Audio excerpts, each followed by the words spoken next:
Hello အားလုံးမင်္ဂလာပါ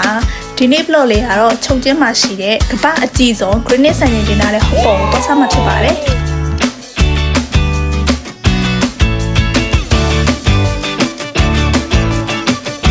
ဒီဟော့ပေါ်ဆိုင်က2022ခုနှစ်က granite စံချိန်တင်ဝင်ထားတဲ့ကမ္ဘာအကြီးဆုံးဟော့ပေါ်ပဲဖြစ်ပါတယ်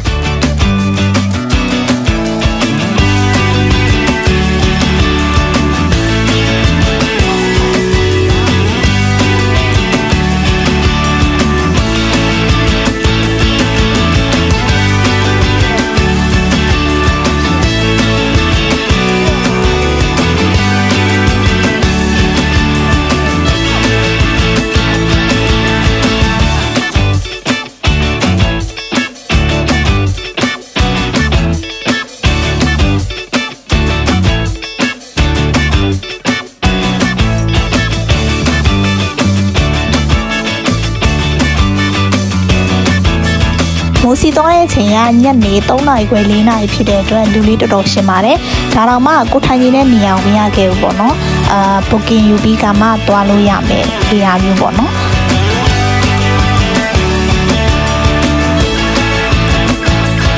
ဒီဟော့ပေါ်ဆိုင်ကတောင်ကုန်းပေါ်မှာရှိနေတာဖြစ်တဲ့အတွက်ညဘက် night view နဲ့စားလို့ရှင်လေးလေးတစ်ဖြည်းဖြည်းလေးနဲ့အရန်ကောင်းနေပေါ့နော်။မိုးချီသွားတဲ့အချိန်တွေကလည်းပဲညဘက်ဖြစ်လာတာဖြစ်တဲ့အတွက်အရန်ကိုလှတယ်ပေါ့။ဆိုတော့ညနေပိုင်းကိုရွေးပါ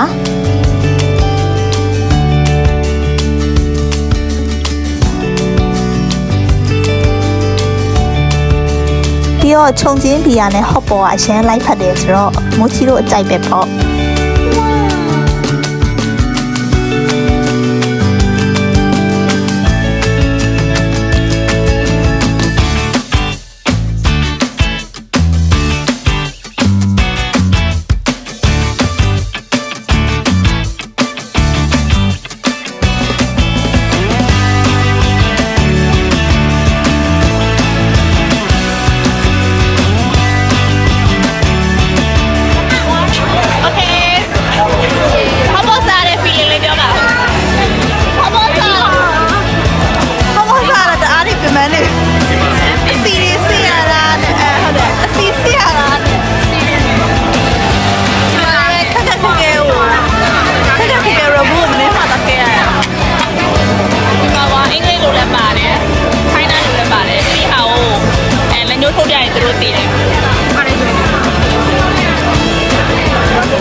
ဒါမူချီကိုင်းထားတဲ့ဘူးတွေကကြတော့ဒါဟော့ပေါ်နဲ့အတူတူကတွဲစားရတဲ့အစီဘူးပေါ့နော်အဲ့စီတွေကဘူးထောက်ပြီးတော့ပကံနဲ့ထဲပြီးလို့ရှိရင်စက်တုံမျိုးတို့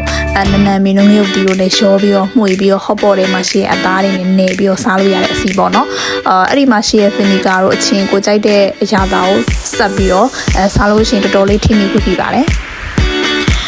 တကယ်သွားပြီးတော့စားကြည့်တော့တကယ်အရင်ဆက်ပြဲနေရမျိုးမရှိဘူးပေါ့နော်ဆက်ကလည်းအသင့်တင်မယ်ဆိုတော့ကိုရီအကုန်လုံးတော့စားနိုင်ခဲ့တယ်အခုအောင်မိုချီတော့တော်တော်လေးလဲစားလိုက်တယ်စားပြီးတော့အခုဝေးလျှော်မယ်ပေါ့နော်ဆိုတော့အနီးနားမှာရှိနေတဲ့တောင်ကုန်းတွေကိုရှောက်ပတ်ကြည့်မယ်အဲ့ဒီမှာ nice view နဲ့ဘယ်လိုလှပနေလဲဆိုတာကိုပတ်ဝန်းကျင်ကိုကြည့်ရှုလို့ရပါတယ်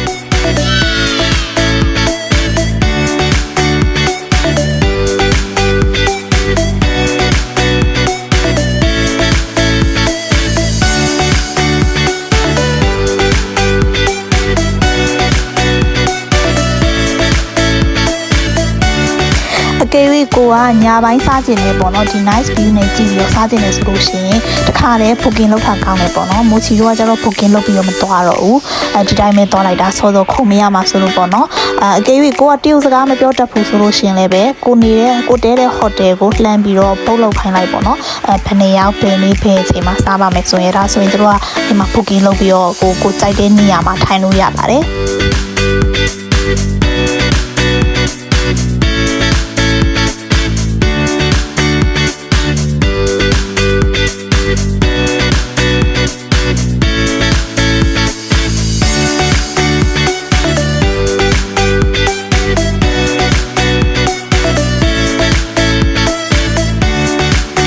အ အခုကတော်တော်လေးတောင်ကုန်းတော်တော်များများကိုပတ်ပြီးဆိုတော့မို့ချီတို့ပြန်ဆင်းမယ်ပေါ့နော်ပြန်ဆင်းတဲ့အခါမှာလည်းပဲတော်တော်အမြင့်ကိုလျှောက်သွားတယ်အပေါ်မှာကပတ်သွားတော့လေဆိုတော့ပြန်ဆင်းတော့လှေကားတွေလည်းအရင်များတယ်ဆိုတော့ဒါဘာပဲပြောဟိုတောင်းတက်ပြီးတော့စားရတဲ့သဘောပေါ့နော်ကျမနေတော့ညညပါတယ်စားတော့ပြီးတော့ဒါလမ်းလျှောက်တောင်းတက်တောင်းဆင်းတယ်လေတော်တော်လေးတော့အဆင်ပြေအဆင်ပြေတယ်ဆိုလို့ရှိရင်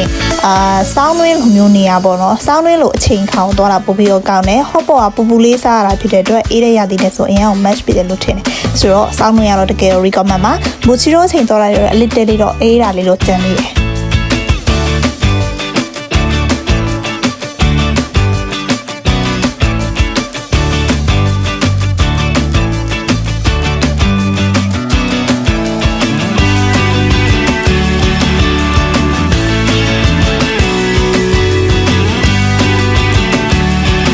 ဒါတော့မူချီတို့အောက်ကိုရောက်သွားပြီပေါ့နော်အကယ်၍ကိုကခြုံချင်းကိုရောက်တယ်ဆိုလို့ရှိရင်မဖြစ်မနေဒီနေရာကြီးကိုလာစားတင်တယ်လို့ထင်ပါတယ်ဒါကကြတော့ကမ္ဘာအကြီးဆုံး Green Center ဝင်ထားတဲ့နေရာကြီးမို့လို့တကယ်ကို recommend ပါ Okay နောက်ဗီဒီယိုမှာလည်းဆက်ပြီးဆုံမယ်နော် See you